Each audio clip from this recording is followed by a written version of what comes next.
PerkyPlanes and RC here, operating at 2.4 gigahertz.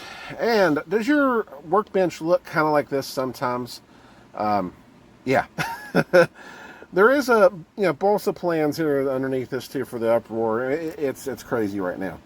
And you're probably going to hear my charger go off here in just a minute too. So anyways, quite a few things to update here. So let me go ahead and kind of talk about what's going on. So, kind of wanting to get the Superstar fixed up so that I can fly the thing here soon. And it seems like I'm coming across some little hurdles and stuff. Nothing major, just sort of like well, I got to change my plans on this kind of thing. So, one of the things that I was going to do is I was going to put a brand new Dubro fuel tank in the Superstar. And what I found out is that the bulkheads for the fuel tank are basically pre-cut to fit this fuel tank here, and this fuel tank is not exactly, the same shape as the Dubro tanks. It's actually rounded on the top and bottom, as you see there. So, what I've decided to do is, like I said, this is the original stock tank for the Superstar. I'm going to basically go ahead and use the stock tank for now on the Superstar. It's so far it's proven to be okay, and I haven't noticed any leaking or anything like that. And what I'm gonna do is I'm gonna use the stock tank for this season, try to use it up, and all that. And maybe in the following season I can sort of go ahead and make that upgrade to the Dubro tank. Now, like I said, one thing is that the bulkhead's already cut for this right here, and here's another unfortunate thing with this particular trainer. I've had some trainers in the past that weren't like this, but right here, this is completely solid. I've actually had my first ever RC plane back in the 90s. My Wright Flyer 40T, it actually had a removable hatch here for the full fuel tank, and I would so love to go ahead and implement that on this airplane.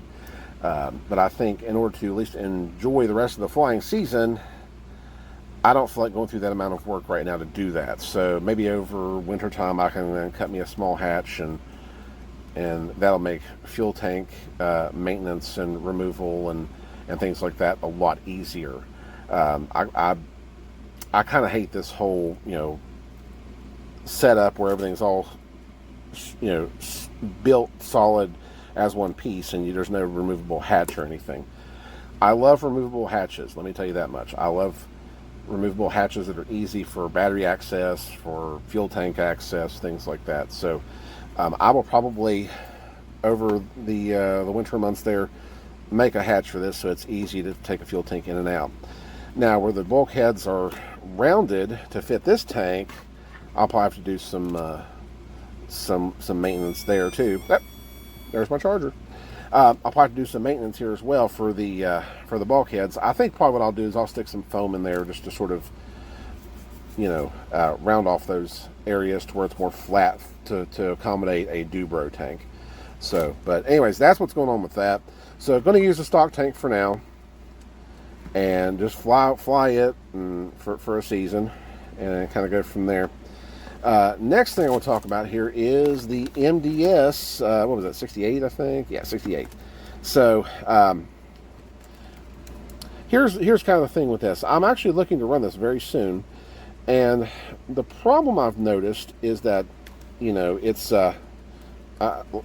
brand new in box obviously, but I don't know what kind of conditions it was stored in or what they even used to lube these things up from the factory. So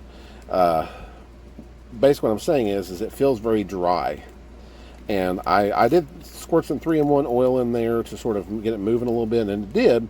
However, I noticed a notchiness to it. So as I would turn it, it's almost like I would turn and I'd feel like a click click kind of thing. I'm thinking that's probably from the crankshaft. So I don't particularly feel like running this quite yet, just for that reason. I'm thinking maybe I just need to soak this thing in some oil for a day or two or a week to kind of get oil in those moving parts. So, like I said, I don't know if it's just if the oil's dried up or what. No, no. But like I said, I don't want to take any chances running it if it's not quite ready yet. So, but anyways, guys, just want to kind of go ahead and provide you guys a few updates on some things here on my messy workbench that I'm working on at the moment. And I'll provide more updates as they come. But yeah, so got to check on the MDS and getting it turning better. And then, of course, like I said, going back to the stock fuel tank here on the Superstar for the time being, until I can kind of get it fixed up the way I want. So, but anyways, guys, that is all from me for my messy workbench today. I want to thank you guys for watching, and we'll see you in the next video.